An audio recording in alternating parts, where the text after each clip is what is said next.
Hey guys, welcome back to the channel. I missed you guys last week because I was just busy honestly working on this car and just didn't get a chance to film. But we're back at it today. We're back on the red MR2. If you are new to the channel, here's the red MR2.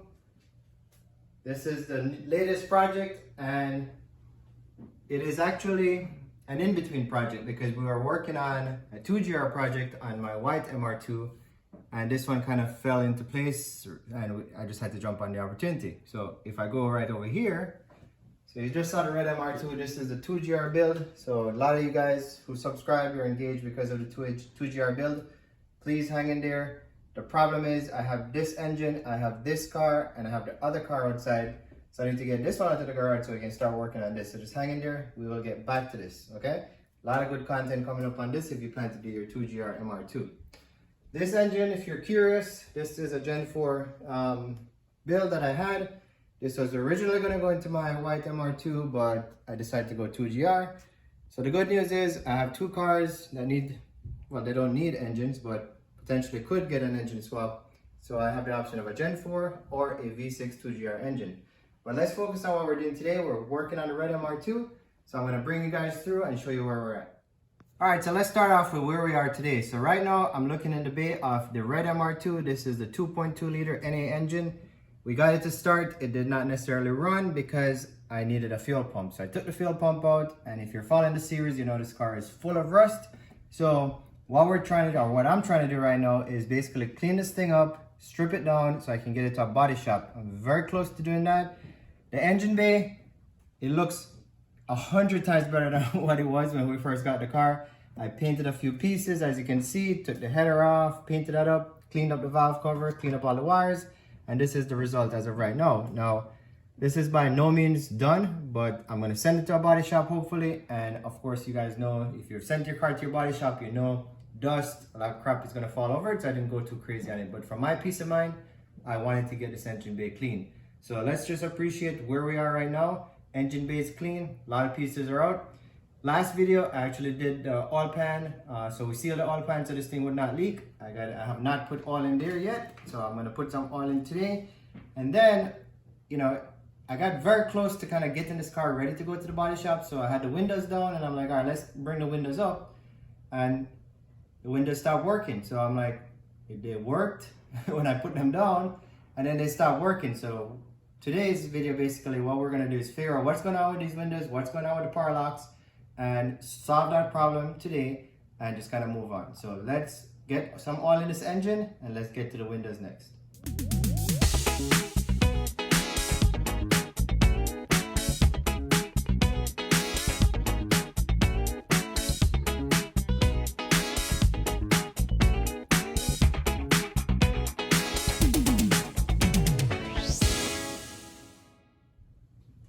All right, so there you go. I put 4 quarts just for now. Normally it takes over between 4 and 4.5. So depending on how much you drain out of this engine, that's what you'll have to put in. This, we dropped the oil pan, so everything basically, for the most part, this engine was dry right now.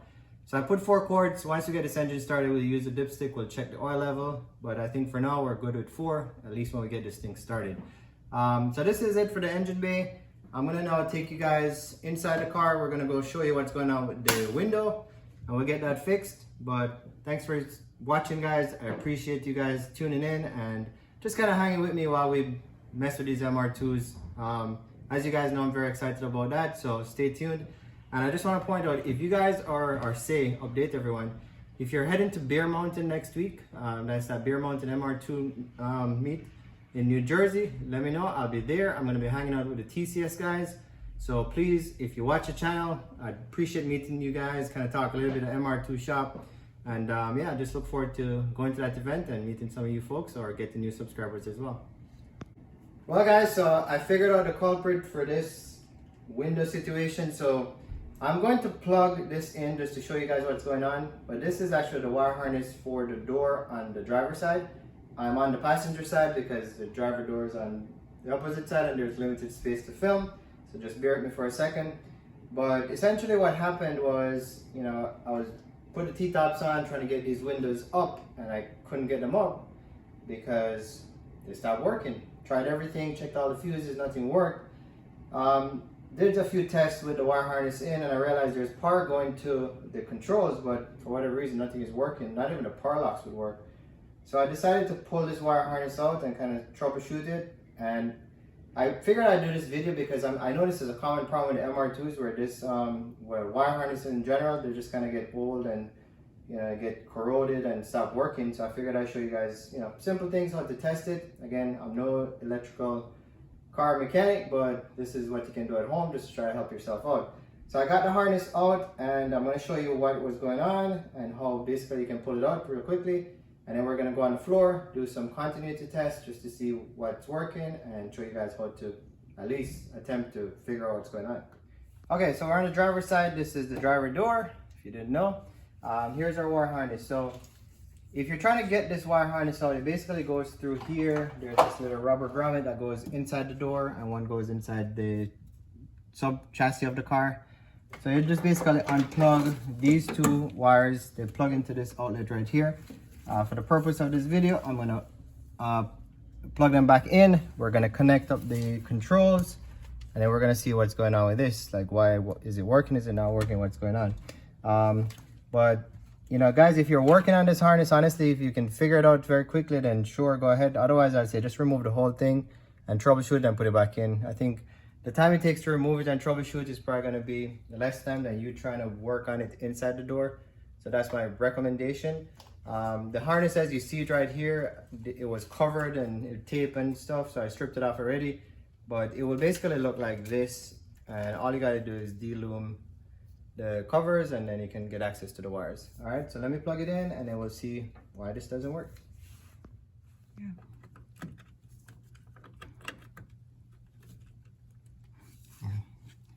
All right, now do yourself a favor. When you're testing it, do not go through and plug everything back in the door. Just plug it on the outside like I did here, just to troubleshoot. And yeah, you don't have to go through the process of fishing this thing in and out. We'll get our window lock control system plugged in on the opposite end. So this goes here, and this one, as you can see, is a push down style, so it just kind of pops in like that. And for your window regulator, you want to plug this one into here. It's kind of hidden behind this plastic. All right, so with that said, I mean, all of this stuff goes to the light and some other window accessories in the back, but that should not affect this thing working. So let's see, let's put a key in now and see if this thing is gonna work. It should not work because it didn't work before, but let's test it out. And who knows, it may just work now because it was intermittent. It worked when I took it down, but it just didn't go back up. So there's definitely an issue somewhere.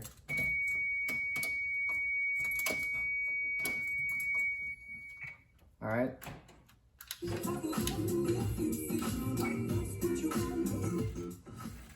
No, I don't want to get any copyright here, so let's turn that on. All right, so here we go. Window, nothing. Ignition is on.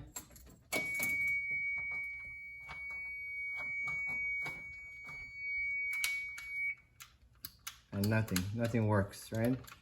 Not even the power locks work, so nothing is working here. So this was kind of like what I had going on, and I troubleshooted. So basically, you get your tester, and you put your put this window switch down and try to get for power here, which I'm going to show you. We'll get power, but somehow the window is not working. So let's get the tester out just to troubleshoot from this end, then we'll take it on the floor. Well, here's my strategy. So I have the window switch, everything is plugged in, and as you can see, I push down, the ignition is on, so the windows should work, and nothing is happening. Now I'm going to use my tester, put it on a ground point here, and then I'm going to put connection here, and look, see, when I put the switch down, I'm basically getting up, down, I'm getting power. So power is essentially going to the motor, and it should be power one way to get it up, power the opposite way to get it down on the switch right here, or this connection right here. So the issue is not with power getting to the motor. What I'm thinking is there's a grounding issue, and the grounding issue would happen somewhere in this wire loom right here. So with that said, it's not an issue with a fuse.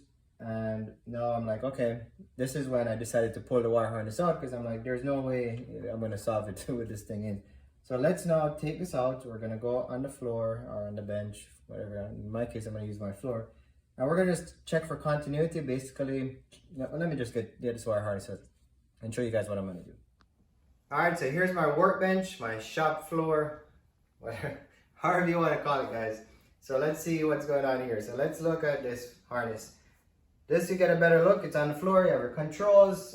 This goes to the lock system. This is where we had the power for the window motor. And then coming over here, we see some broken wires. Now this is actually the purple and the pink wire. This is for speakers. So, you know, we're not too concerned about this for now. The car has an upgraded speakers and a stereo system. So they had ran separate speaker wires to this harness, or to bypass this harness. And I'm assuming we're having an issue here where these wires, because they do look corroded. If I zoom in, you'll kind of see that kind of green stuff. That's what's going on. These wires get corroded and they just stop working, right?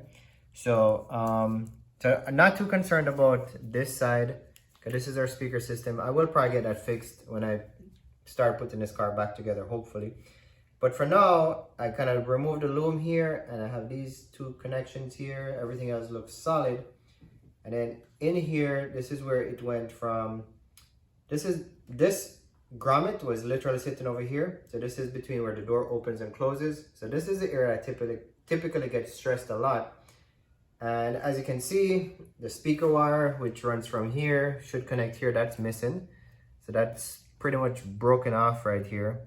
And somebody tried to splice them in. So I think that's why they ran separate speaker wires, because they were trying to fix it, didn't work. And somebody just said, to hell with it, I'll just run an independent wire.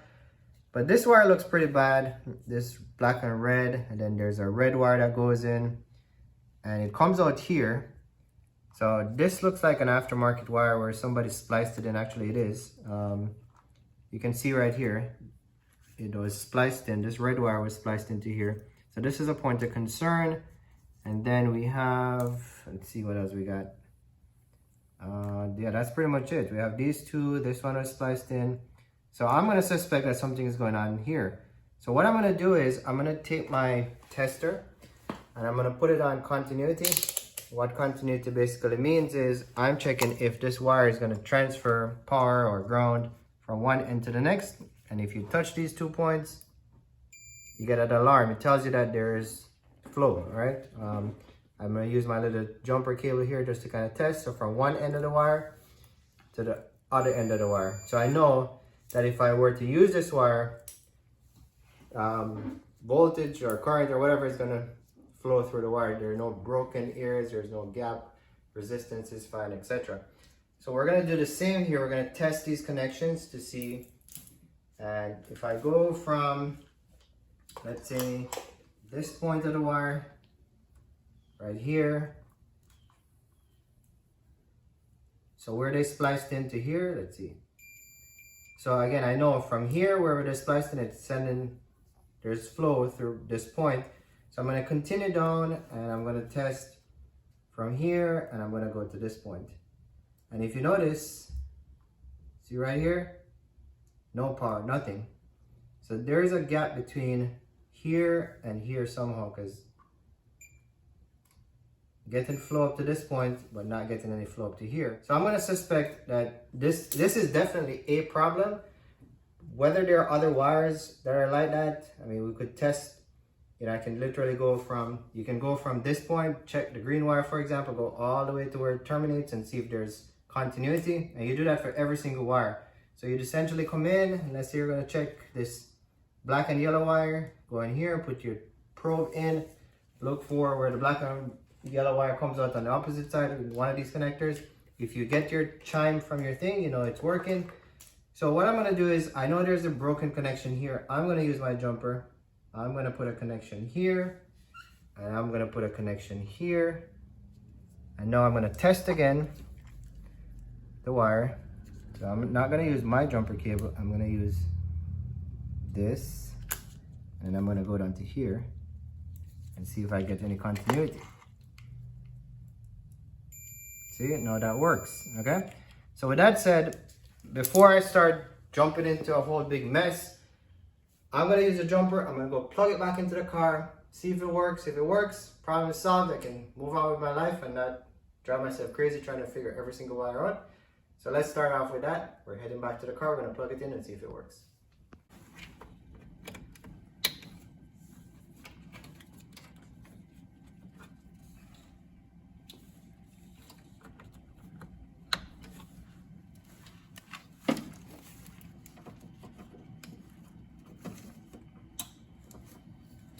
All right, so we have everything plugged back in. I have my jumper giving me continuity from this end to this end. So now we're gonna test and see if our windows are gonna work.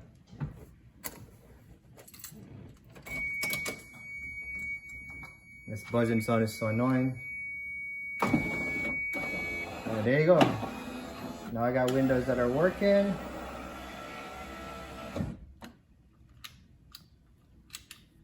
Well, the other side is not, I have the switch unplugged on the other side, so that's why the passenger side doesn't work. If I plug it in, I know it'll work, but there you go.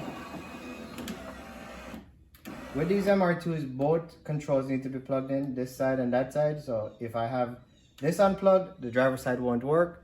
If I have the driver's side, I just want to, you know what, let me just plug it in and show you guys so this, you see how it works. All right, in the name of science, we came over to the passenger side, so I'm gonna plug the controls in because I want to show you guys that this actually works. Plugged in, and there you go. Window works. All right, guys, so it's a simple issue. It's just you have a broken line somewhere, and right in here where that wire harness opens and, you know, the door opens and closes, that's where typically you're gonna find the problem. So I recommend you definitely take it out because it's super hard to get into here to fix a wire. So we've found the problem. So now coming back to the floor, back to the bench, we're gonna cut that wire out, we're gonna put a new wire in, and we're gonna plug it again, we're gonna test, we're gonna make sure everything works. But this is something you can do at home, electrical issue. And now listen, I live in Florida. There is no way if you have AC, you can work with a window, drive a car without the window that's not working. So if you've been struggling with this and can't get your windows or locks to work, hey, give it a shot. All right, controlling both from the driver's side, got passenger side working. All right, and then locks work. All right, now the door is open, so you hear the lock going. It works. You gotta close the door for this thing to work properly. Plus, I don't have every single thing hooked up here, so that's it. Let's get to the bench.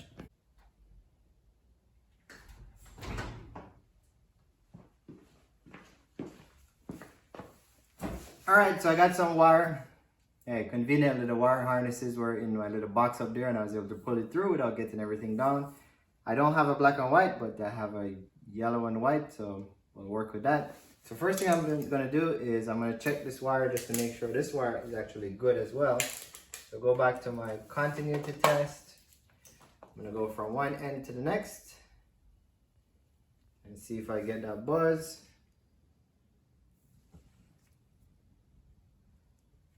And here you go. Kind of hard to hold these things without stripping it. Okay. All right, so I know from one end to the next, the wire works. All right, so now we got something to work with. So what I'm gonna do is I'm gonna run this through here. Gotta get it through this loom. So, you know, I'm gonna try to push it through. If not, you can use like a hanger from a clothing hanger to kind of push it through. And then we'll splice it in. So let me get it through and I'll show you. All right, we got the wire through. So now it's time to cut. Now, you could use a butt connector here or you could solder it in. I guess that comes back to personal choice. I don't even know what I'm gonna do. Let me see if I have a butt connector here. I gotta think where it's gonna fall in the loom and how it's gonna bend and twist. So I might just solder it in, but I'm not sure yet. This section for sure, I'll probably solder because this is just gonna get taped up. So let's just do this end and then we'll figure out what we're gonna do on the opposite side.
moment of truth. We're gonna put the key in. We've repaired the wire.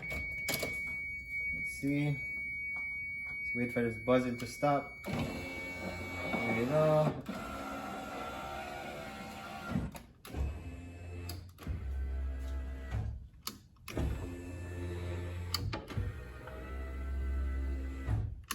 We are back in business, and this is what makes working on these cars fun, because something is broken, you're absolutely frustrated, you pull it apart, you find an issue like this, you solve it, and gives me happiness. Hopefully you guys are just as satisfied as I am. So what I'm gonna do now, I'm gonna go retape, put this loom back together. And again, I'm not gonna put it in because the car is going to the body shop. Again, hopefully, body man come through for me. But yeah, we'll get the harness looking nice and tidy again with some electrical tape. And that's gonna wrap up today. So I hope this video helps you guys out.